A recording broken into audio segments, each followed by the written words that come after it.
Hey everyone, welcome back. It is Icon. Thank you so much for checking out another episode of Esports Analysis. Today, we are on with the man ENVOY as he and the Chicago Huntsmen go to battle against the London Royal Ravens. Let me say a couple quick things about their day overall before we actually get into the analysis.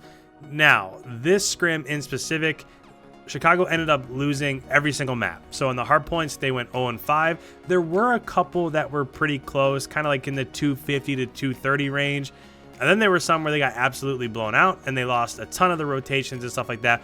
We'll break it all down here. I will say that later on in the day, they did seem to bounce back and rebound just a little bit. They played Nagafin's team, so although it's an AM team, they played Triumph. They did play a little bit better, but I just want to keep that in the back of your mind just because it is scrims. Who knows if they were trying something new? I mean, really, we don't know.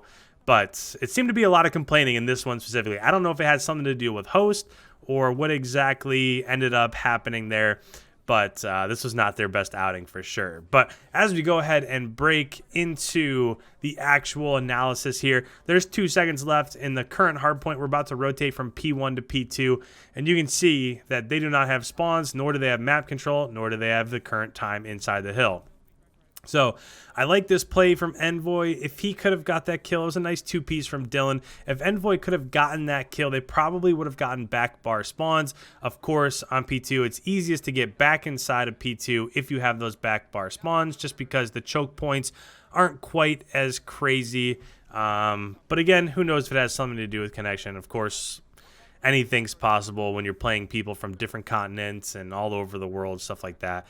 But with 24 seconds left, London's doing a fantastic job of just holding down not only the spawns, but you can see that ENVOY's having a tough time even getting towards the hard point, right? The last couple times that he's been alive, he's really struggled to even kind of break through those choke points, which means London's doing what they're supposed to be doing. With about 3 seconds left, we're about to rotate back to the other side of the map to P3, and this seems like a pretty good setup, right? Of course, they have map control, they have spawns, they have all of that, but I love it when teams do whatever they can do to get the most amount of kills out towards mid-map. All that's doing is just ensuring more time inside the hill for your teammates that are back there. But any of the kills that you can get up towards mid-map is super helpful, and it might seem like ENVOY's being a little bit campy, but I like this approach, right? You're playing slow, you're playing methodical, you're getting kills in the important choke points of the map, and ultimately you're just keeping them outside of your reign on the P3 hardpoint. So overall, I mean, this is a really nice job in terms of this hardpoint in specifically. A lot of the map doesn't end up going their way, but even this, ENVOY came back. He decided to challenge the last 15 seconds or so, even though the rest of his team was on the other side of the map. So really nice job overall. They held that map all but, maybe 6 or 7 seconds, and they did so by getting a ton of kills inside mid-map. If the enemy team can't get through mid-map, then there's no way that they can get across to the P3 hardpoint. And now we'll see if they can bring it back the other way. So as we're rotating back to P4, this map kind of reminds me a little bit of Ramaza, right? If you don't have P2, you can get P3. If you don't have P3, then you're already set up to get P4. P5 is a little bit different because once you go from P4 to P5, back to P1 and back to P2, you want to have this side of the map that ENVOY is spawning on right now. But even though they just spawned there, they're still struggling to just make it over the other part of the road. We've seen that now on P2, and now we're seeing it on P4. Actually, this is an interesting spawn. So that means that the hill is kind of contested, right? If you have somebody pushing out the back of P4 or you have somebody contesting inside the hill, then you're likely to get this back spawn. But even with it, they just can't get kills. You don't see this from Chicago very often. I mean, I wish there was more to break down. There was more to analyze, but they're right here, right? They're into the choke points. They're getting where they need to be. They're just not able to finish the kills. Oof. That was that was a little bit of a rough one there for ENVOY.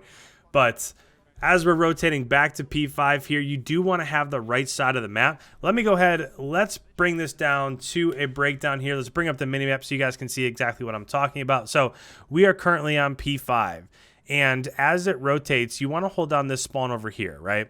And for P5 and for P1, it's not all that important. You can really get the majority of the time inside of P5, inside of P1 from either side. But when it comes to money hills, you're really talking about P2, right, and P4. Those are probably the two on this map that you really want to make sure that you're trying to get. So in terms of P5, there's a couple reasons why I like coming from this right side of the map. First of all, you can come through top L, right? You can come through L over here, or you can come through, of course, just these closed doors into P5. And what that does is that allows you to shoot your enemy from both sides. So if Triumph's spawning over here and they're coming through mid-map, no matter which door they come through, they can get shot from both above them or underneath them. So I like that just because you don't really have the time to check both ways and slowly enter. You have to slide in, you have to go fast. So I like coming from the right side of the map here. And then, of course, for P1, it doesn't necessarily matter too much either, right? When it comes to P1, it doesn't matter which side. There's really only one or two really big choke points here. So, again, it doesn't matter which side more or less, but you do want to hold this spawn because this is the spawn that as you rotate back to P2, that's where you get the majority of your time on this map. So if you're Chicago right now, if you look on screen right here, you can see that ENVOY is spawning over towards P1. So right now they don't necessarily have the spawns that they want to have. So if I'm formal, I don't know how much I continue to rush, and I say formal because that's who we're spectating at the moment. So I don't know exactly how much I continue to rush P1 or P5 rather than trying to retreat a little bit and push through over towards P1. So we'll see how it progresses from here, but with 30 seconds left, London has had just an incredible first set of rotations, right? They were able to get the majority of the time in P1. They absolutely locked down P2. When it came to P3, that's where Chicago was able to make a little bit of a comeback. Then P4, they weren't able to do anything, and now in P5, they're not able to do anything either. But if you're Chicago, it's not the end of the road, right? As long as you can get those dominant spawns for the second set of rotations, you'll be okay, right? You can come back, you can get 40 points inside P1, you can get 50 points inside of P2, and if you were to add 90 to Chicago's score right now, it would basically be a 10-point game. So if you're Chicago, you don't necessarily want to quit, but you do want to focus up and do whatever you can to get inside of P1, get time, and hold down spawns for P2. Best thing about scrims is that we can listen into their team comms, though. I've noticed throughout the night that their team comms aren't really the best. They don't seem as high energy as maybe they normally are. And afterwards, there seems to be quite a bit of discussion on what people might be doing wrong or things they need to change. So heads out for those things. Let's go ahead. Let's listen into what they're talking about. I'm gonna look for pinch. Close uphill dead. Push right there. Back up. Yeah, I'm pretty sure. River, hotel. Yeah, I hear you. 100%. Mid tracks. Mid tracks. Sweet. Nice. Nice. Move in. Yo, Come back. You went earlier. You just heard formal there. Let me go ahead. Let me pause this. Let's bring up the mini map again. You'll notice that ENVOY's the only person in the hill right now, right? So ENVOY's inside of P1, and you just heard formal say over towards river, over towards hotel.